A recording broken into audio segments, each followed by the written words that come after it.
On a day when the country's top court actually said that mobocracy cannot be permitted, a mob attacked 80-year-old Swami Agnivesh in Jharkhand.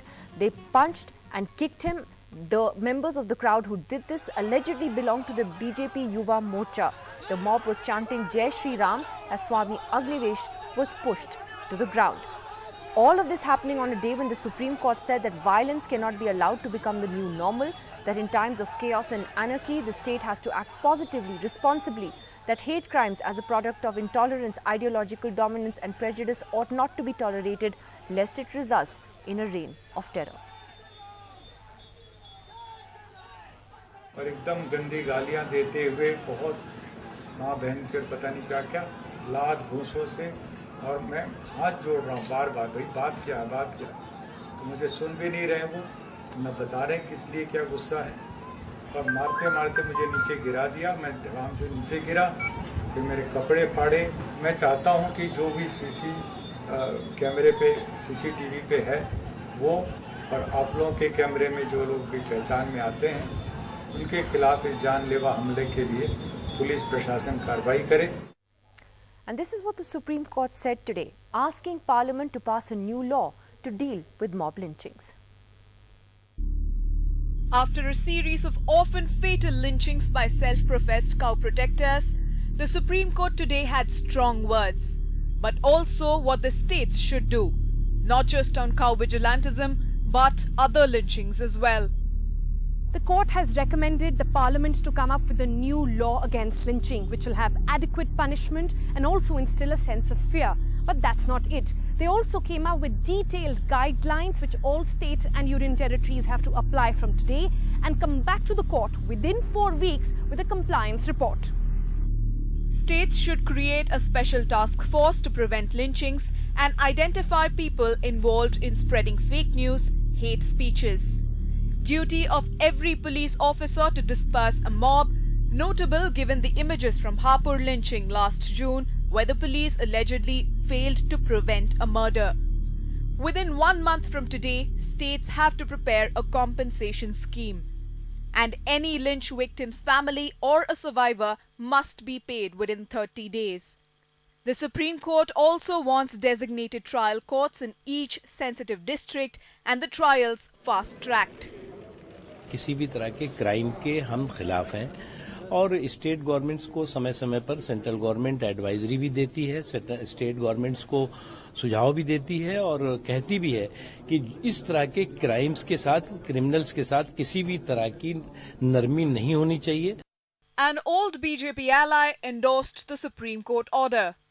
The whole country condemns lynching, and if a legislation comes, the sooner the better. Which Indian can support lynching of another Indian? The lynch mob mentality has been propagated by Modi government to divert the attention of India from failure of Modi government on the core issues of governance, jobs, agrarian crisis, economic crisis and multiple other issues.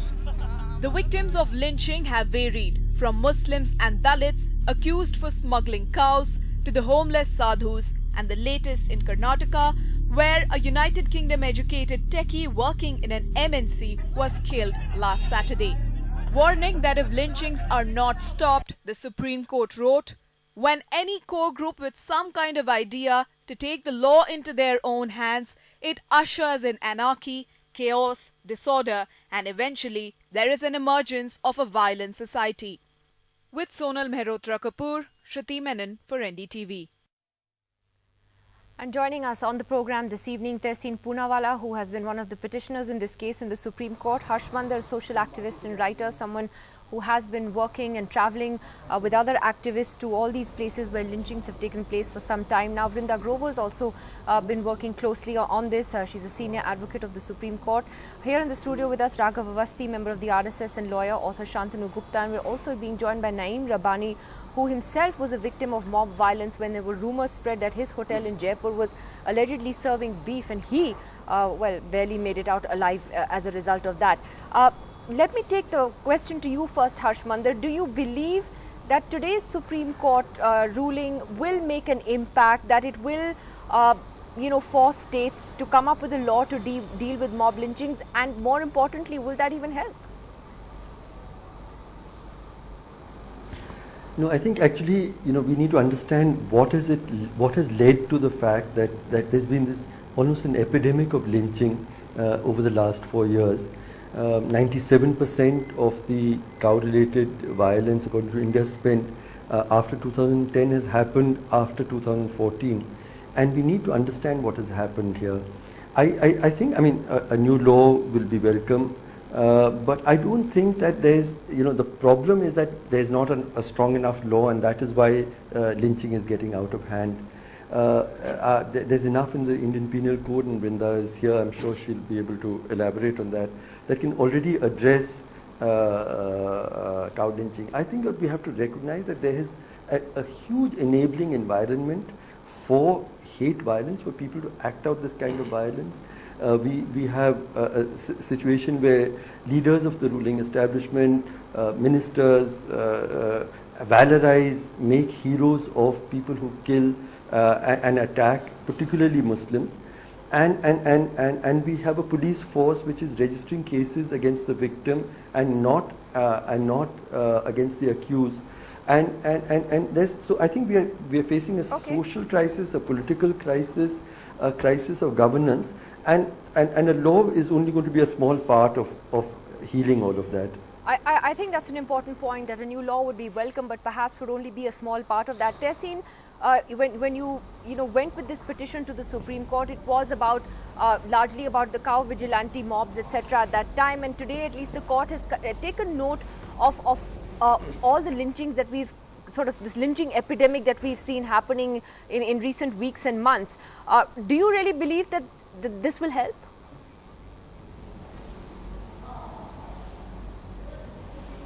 Yes, Nidhi, there are two things. When we went to the Honorable Supreme Court, initially it was about most cases were about cow vigilantism, but we expanded our petition to include other cases of lynching which did not include the cow. For example, we spoke about Assam, that we did not give in writing. We spoke about Junaid, we gave in writing, which was not related to cow, and other incidences, Ravindra in Delhi. So I agree with the Honorable Supreme Court, because Nidhi, you will recollect that Kanhaiya, Jignesh and me, along with some experts, formed a draft law called MASUKA, Manav Suraksha Kanun, which specifically is a law that deals with mob violence, and Shashi Tharoor has attempted to introduce it as a private member bill in the Lok Sabha.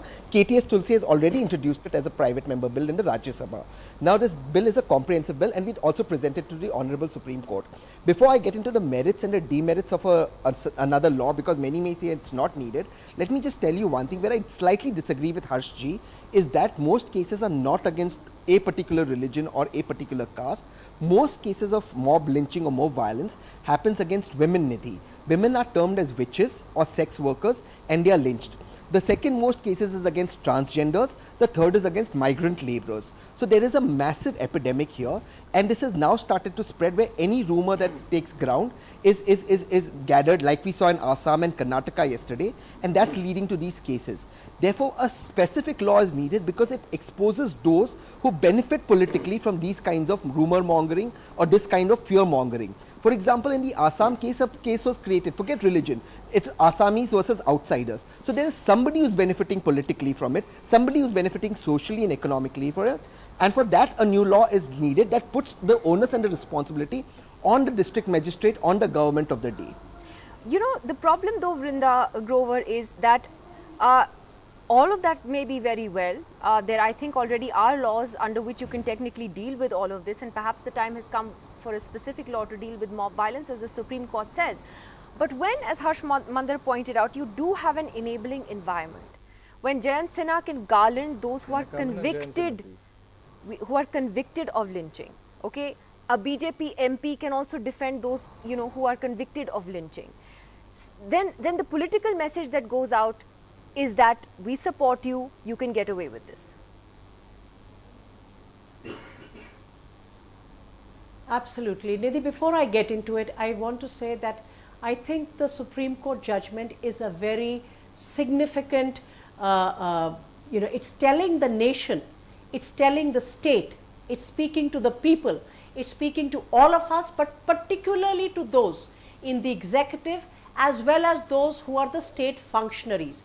It is reiterating the supremacy of the Constitution and the rule of law. And it is saying public sentiment, your rage, what you like, what you don't like, is not acceptable in this country. I think that it has very clearly emphasized and underlined that, and I think it has come not a moment too late. It has also laid down very clear directions for different functionaries of the state. The only takeaway is not a suggestion to the Parliament that maybe they should think of a different law. And I would not want to place too much emphasis on it, because what we are dealing with just now is a little different. And I do want to emphasize, and the Supreme Court judgment emphasizes that, the caste and the religion of the victim is important. We should not forget it. Harsh is absolutely right. There is a coercive environment that has been created. And is it surprising that Swami Agnivesh gets mobbed, beaten, assaulted in Jharkhand? Where did the signal come from? But from the minister. So let us not forget what is happening. The police, I am right now, I've been engaged in the Junaid matter and in the Hapur lynching case, where one man has survived. What is the problem? The problem is the institutional bias in the police, in the functionaries of the state, where they will not register the correct FIR. They will not record the statements. There's a perversion of the investigation. It is the victims who are hiding.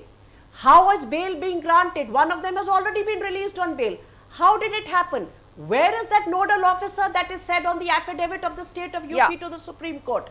Specific directions and responsibilities are given. They are not working because the system knows that they have been granted impunity, and the signal from this impunity is coming from nowhere but the top. And therefore we cannot hide, and what is the law? The law is the law of unlawful assembly. What does it require? It requires a crowd of more than 5 persons to have a common object. What are the actions? I see what you're saying, Vrinda. Will be either let me just murder or attempt to murder. You made an important point. So Raghav Avasthi, the sad thing is that we've come to a point in our democracy where the Supreme Court is actually having to tell Parliament that you need a separate law on mob lynching, and that's sad. And it even sadder that of all the victims whose names were enumerated, there was one Muhammad Ayub Pandit who was missed. Maybe because he did not fit into the narrative of people like Harsh Mandar, who were part of Sonia Gandhi's NSC, and they are still trying to play politics on her behalf. Let's not do and that. Let's now come to Jayant Let's Sinha. not also get into personal attacks. No, this is not a personal attack. This is not a personal attack at all. This is not a personal attack at all. It is based on his antecedents. That's it. It's not a personal attack. Let's try to do this in a civil way. I would really appreciate that. Yeah, so I was talking about his professional antecedents, nothing personal at all. So let's just leave the personal stuff out of it. This is a serious matter. This is not about Harsh Mandar or Vrinda Grover. And that is this why is about I think, people being murdered by I think it's really unfortunate that somebody like Jayant Sinha, who garlanded those who had been unfairly accused of something that they did not do, and this is a prima facie finding. This is a prima facie finding of the Gujarat High Court order, which grants bail, which very clearly says that there is no video evidence against them, and that is why they have been granted bail. Let them be exonerated before they have been garlanded. No, before that, let's read the High Court order. No. There is an impression. Their conviction has not been overturned. It has not been overturned, but the High Court order very clearly says that there is no video evidence against them. No, he can why wait should to garland them. There be a witch hunt? Why should there be a witch hunt? Why should he garland them? There should be no witch hunt. If they are exonerated tomorrow by a court of law, there is an impression. There was an impression amongst Jayant Sinha's constituents that there had been a witch hunt, and he has gone there and garlanded those people. Yeah, this is the rule of law. That's why we have to go by the. They are convicted. We have to go by the Jharkhand High Court order. Let's read the order. They are out on bail because there is no video evidence against them. Are they convicts? Are they out on bail because there is video evidence against them? Are they convicts? Is there video evidence against them, ma'am? They are out on bail. They are out on bail. Has their conviction? Come on, you are just. So that's what I'm saying. I'm going by the evidence. I'm going by the prima facie evidence that has been recorded by the Jharkhand High Court, the Constitutional Court, no less. They are still convicts, and you can just sit here and justify them. I'm not justifying anything. The Jharkhand High Court has said that there is no prima facie evidence against them. He is most welcome to garland them. So all that he is saying is that he supports them. He Why has supposed he expressed no, regret? he's expressed regret if somebody's sentiments were hurt. Oh, come on, you're justifying He has, the I'm not garlanding justifying of lynching. anything. All that I am saying the is point that there is, should be no Vrinda witch hunt. Grover, There should be no witch hunt. There should be no judicial democracy. If this can be justified, It's not justified. I'm not justifying it. All that I'm you saying are is that the not High talking about Court the issue order. at hand. You are Yes, I'm talking justifying about the lynch issue mobs. at hand. You are justifying. I'm talking You're about giving the a issue at context. hand. No. No, I'm talking about the issue at How hand. do you feel about the fact that the Supreme Court in 2018 is saying that the Parliament of India should have a law against mob lynching? Are you not ashamed as an Indian? I am ashamed as an Indian. I am ashamed. As a student of the law, I feel that the Honorable Supreme Court of India does not have the power to issue a mandamus to a legislature to frame any law. And you don't think it should come in? What A should law come like in? this should come in? That's the legislature's sovereign prerogative. It's not the Supreme Court's Should there prerogative. be a law against mob lynching? I think the law against murdering innocent people, as well as the law to ensure that there is no cow slaughter, both should be implemented, and this is what the rule of law entails. Vrinda Grover, go ahead. I think what we are hearing Nidhi, very please come in clearly, for a Nidhi, minute, please. is that If you not want to only comment, rule just of need a law minute. will not be respected, and we have seen this. May I just finish? Yeah, May go I ahead. just finish? What we are hearing very clearly from I'm so an sorry, it is a RSS delay. I apologize. spokesperson, and if you were to look at the I videos, graduated from Nalsar, ma'am. Thank you. and if you were to look at the videos, of the Hapur, post-Hapur lynching, where the persons who have been arrested by the police and are saying, their family members are saying that we will do anything, we will take the law into our hands, we will kill people if we think, if we suspect, if we hear a rumor about a cow. What we are hearing now is after a very, very explicit, clear enunciation by the Supreme Court that this is not permissible in India. We are hearing that no, the Supreme Court may have said so, but that's not important. So the rule of law has been subverted through the mobs. So should the legislation against cow slaughter be implemented or not? Yes or no? And What the does that have to political do with class. Yes. lynching? This is what happens. May I finish? No, Nidhi, may I please. please come in for a minute? Can It's something I very important finish? need I to do correct not wish out to be here. interrogated please by finish. anybody on this show. One second. Can I just 30 finish seconds making so I my can go point? to Shantanu and to Tessie. Yes. I do not wish to be. Go ahead. So therefore, what we are now seeing is actually expression of disregard bordering Yes. on contempt for what the Supreme Court has just said. This is a very, very dangerous moment for India. For all of India, this spells danger. And that is what the Supreme Court is saying to us.